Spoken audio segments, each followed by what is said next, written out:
She proclaimed, "I'm leaving my job. You'll cover us while I discover myself." I said, "Chase your passion." Then I accepted an overseas job starting Monday.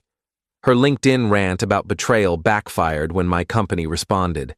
I, 31, male, came home last Wednesday to find my girlfriend, Lila, 29, lounging on the sofa with a bottle of sparkling wine and a wide grin. We'd been together 4 years, cohabiting for 2. "Babe, I did it," she exclaimed. "Did what?" "I quit. No more soul-sucking office life. No more toxic boss. I'm free." My stomach sank. "You quit your job?" "Yes, effective immediately." I told my manager, Victor, exactly what I thought of his control freak ways and walked out. It was exhilarating. "Lila, we just renewed our lease. $2,400 a month." She waved it off. "You earn enough to support us both while I figure out my next step. Maybe painting or ceramics. I need time to find my true calling. We should have talked about this first." "Why?" "So you could discourage me? I knew you'd be unsupportive. You're always fixated on bills and security because security keeps us housed." "See? This is why I didn't tell you. You're supposed to back my dreams, not lecture me about money." I took a deep breath. "How long have you been planning this?" "A few weeks. I already bought a $3,000 art studio kit for my creative journey. It'll pay off once I start selling pieces." "With what money?" "Our savings fund." "Our emergency savings?" "That I funded 80% of? For actual emergencies?" "It's an investment in our future." "Great. Chase your passion." She smiled broadly. "I knew you'd get it once you thought it over." What she didn't know: 2 months ago, my company's Asia division offered me a role leading a new team for 2 years. Nearly double my salary, housing included, full relocation package. I'd hesitated because of our relationship. Not anymore. That night, while Lila scrolled, "Start your creative career blogs," I sent the email. "I accept the position. Available to start Monday." The reply came in an hour. "Excellent. We'll fast-track everything." Flight booked for Sunday night. Update 1. I spent the next 3 days quietly arranging my move while Lila planned her artistic path. She'd enrolled in a $500 Unlock Your Purpose online course, bought $800 in craft supplies, and booked a 300-hour creativity coaching program, all on credit cards she assumed I'd pay. Saturday morning, she showed me a budget. "I've mapped out our new financial plan. If you take on extra hours and cut back on your gym membership, we can keep our lifestyle while I pursue my art. I'll need 6 to 12 months. That's detailed. "Oh, and I told my parents you're backing my journey." They're so proud. "Dad said it's about time you stepped up as a provider." Her dad, who hasn't worked in a decade while her mom supports him. Perfect. Speaking of stepping up, I have news. I got a new job. Perfect timing, better. I accepted a role in Singapore. I leave tomorrow night. The silence was palpable. "That's not funny." "Not joking. Here's the contract." I showed her the email. "You can't. We have a lease, a life here. You ended that life when you quit without a word and spent our savings on art supplies. This is different. You're abandoning me. I'm chasing my passion. You should support me. How do I pay rent? Maybe sell some of that art kit? Or book clients with your 3 days of experience?" She started crying. "You planned this to punish me for choosing joy." "I was offered this job 2 months ago. I nearly declined for us. Then you made a solo decision about our future, so I made one too." 2 months? You've been hiding this. I was weighing an opportunity. You quit and spent our savings without a hint, which is worse. She grabbed her phone. "I'm calling Tara." She's a lawyer. This is financial abuse. Tara's not a lawyer. She sells essential oils online, but sure. While she vented to Tara, I finalized packing. Movers were set for tomorrow. I removed myself from the lease, paid the penalty, canceled utilities effective Monday, split our streaming accounts, and downloaded records of my financial contributions. The best part? Her LinkedIn meltdown that night. When your partner of 4 years betrays you by taking a job overseas without a word, you see their true colors. While I bravely escaped a toxic workplace to follow my true path, he chose wealth over love. Ladies, beware. Narcissists punish growth. Number financial abuse. Number narcissistic betrayal. Number women, empowering women. The comments weren't what she hoped. Didn't you just post about quitting without telling him? So you quit your job and spent savings, but he's wrong for taking a promotion. This you? A screenshot of her Thursday post. Real partners support your dreams, no questions asked. If he loves you, he'll provide while you shine. Sunday morning, my company's official account commented, "Congrats to our top strategist on his promotion to Asia Director." Fun fact, he initially declined this role 2 months ago for personal reasons. Thrilled, he reconsidered. "Welcome to Singapore." Her post vanished within an hour. Update 2. Landed in Singapore. Stunning apartment overlooking the marina.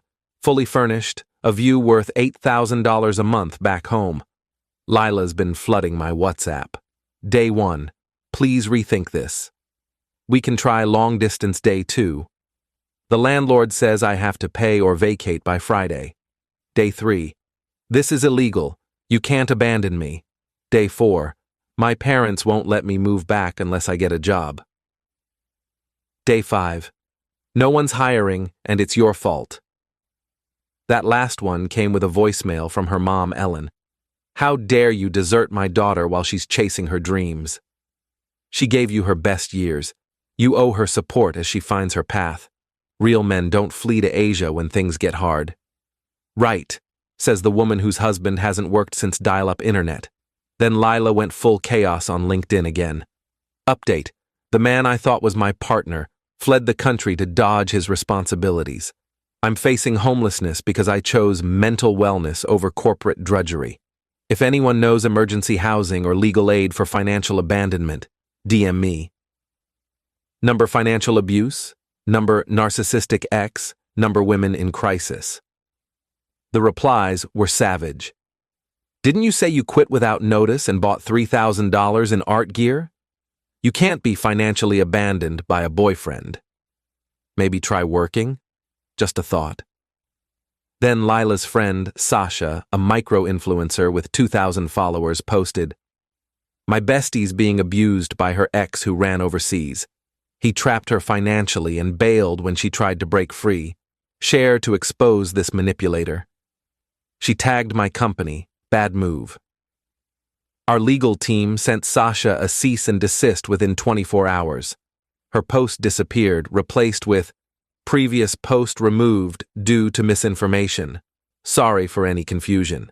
Meanwhile, Lila hit a wall. Quitting dramatically burns bridges. She applied to 6 firms in our industry. All rejections. Her ex-colleague Marcus texted me, "Your ex applied here." My boss Googled her, found her LinkedIn rants, and a review from Victor saying she's unprofessional, unreliable, and trashed company property on her way out. Trashed property? I called Victor. We'd collaborated before. Did she really destroy stuff? Wiped all her project files out of spite. 3 months of work gone. We're considering legal action. The chaos grew. Day 8. Her dad, Carl, called. "Man up and come back. Lila's struggling, and it's your duty to fix it." "Carl, you haven't worked in a decade. How's this my duty?" "That's different. I have a knee injury." "From what? The tennis you play thrice weekly?" He hung up. Day 10. Lila sent a group email to our mutual friends. "I need you to know the truth about why James left. He planned this for months, waiting for me to be vulnerable to cause maximum pain. He knew I was battling workplace burnout, and instead of supporting me, he fled overseas. This is emotional and financial sabotage." Replies rolled in. My favorite, from Nate. "Lila, you told us last month you planned to quit and make him pay for everything. You said, he earns enough for both of us. Why should I suffer? This isn't sabotage, it's consequences." She removed Nate from the chain. Update 3. The entitlement hit new peaks. Lila launched a GoFundMe, help a survivor rebuild after abuse. Goal, $15,000. The description: after escaping a 4-year relationship with a covert manipulator, I'm starting over. He isolated me financially, made me reliant, then abandoned me when I broke free from his control. Now I face eviction while he lives luxuriously in Asia. She raised $300, all from her mom, before things unraveled. Someone spotted the $3,000 art kit in her Instagram stories. Why sell brand new gear if you need rent money? Her reply: a survivor shouldn't have to justify their healing process. Then, Victor's company filed charges for property destruction. She'd deleted client deliverables worth $50,000 in contracts. She claimed it was accidental, but they had her keycard records showing she returned after hours to do it. Her LinkedIn post: being sued by my toxic ex-employer for standing up for myself. They say I destroyed property when I just cleared my personal files. This is what happens when you reject corporate oppression. Any pro bono lawyers for a whistleblower? The legal community replied, that's not whistleblowing. Deleting client work isn't clearing files. Pro tip: don't admit crimes online. The best part? My company announced my first major win, secured a $2 million client in my second week. They posted my photo, captioned, "Kudos to our new Asia director." Lila commented, "Must be nice succeeding by stepping on those you've crushed." My company replied, "James earned this through skill and dedication. We don't tolerate defamation of our staff. This is your only warning." She deleted the comment but screenshot it, posting everywhere. See how they shield abusers? No one cared. Her followers were dropping daily. Then Carl's voicemail: "You've ruined my daughter's life." She had to move home. "It's humiliating. Neighbors are gossiping. Fix this or I'll fly to Singapore," I texted. "Cool. Let me know when you book that flight with your tennis injury settlement." No reply. Final update. Lila's world imploded spectacularly. First, the lawsuit from Victor's company. They had her on security footage swiping in after hours, screenshots of her texting Sasha about wiping everything before I left, and IT evidence. She represented herself at the preliminary hearing. Judge: you accidentally deleted 3 months of client work? I was emotionally distressed. The footage shows you spent 3 hours targeting folders. I have ADHD. I hyperfocus. You've never been diagnosed, per records. I self-diagnosed. She lost, owes $50,000 plus legal fees. Bankruptcy's her only path. Then the IRS stepped in. Lila wrote off her art kit, $500 course, and craft supplies as business expenses for her art career, but never registered a business, filed taxes, or reported income, because there was none. That's tax fraud. Her public meltdown was epic. TikTok, crying in her car, "I'm persecuted for chasing my dreams. My ex got me blacklisted, sued, and now the IRS is after me." This is what happens when you escape a narcissist. They destroy you. Comments tore her apart. You committed tax fraud, that's on you. Maybe don't torch your workplace next time. Your ex is in Asia. How'd he make you break the law? Meanwhile, I'm thriving. My Singapore team's amazing. The work's intense but fulfilling. I'm dating Elise, a local architect who finds my American runaway story hilarious. Lila saw via Instagram. Elise tagged me at a festival. Lila's meltdown. 2 months. He replaced me in 2 months. 4 years meant nothing. With some Asian brunette. You can't make this up. Number narcissistic, discard. Someone commented, "Didn't you quit your job and expect him to fund your life?" Her reply, "That's different. I was evolving." Into what? A jobless defendant? She blocked them.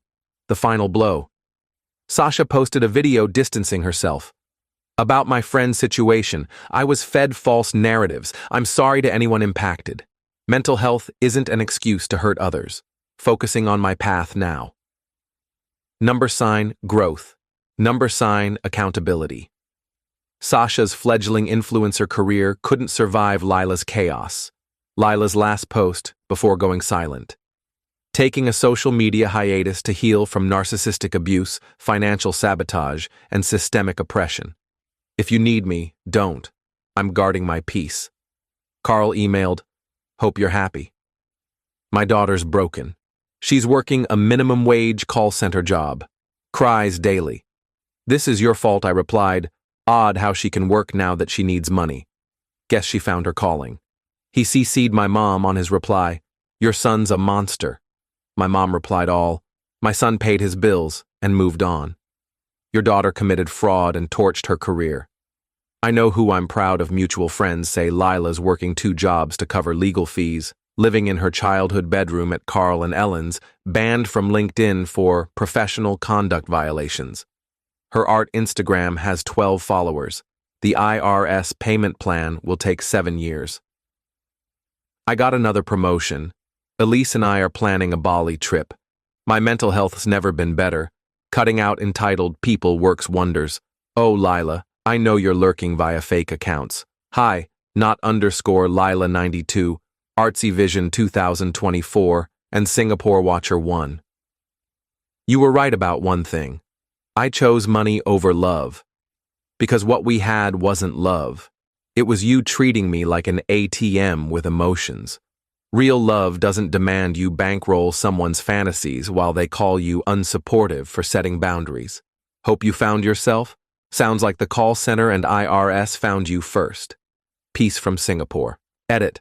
Stop asking for Lila's socials. Let her rebuild quietly. Yes, Singapore's incredible. No, I don't feel guilty. She made her choices. Edit 2. To those saying I should have communicated better, I tried when she quit. She called me unsupportive and money-obsessed. You can't reason with someone who sees discussion as control. Edit 3. Lila's friend Marcus texted. She applied to his firm again with a fake resume. They caught her because she used the same email. The audacity's almost admirable.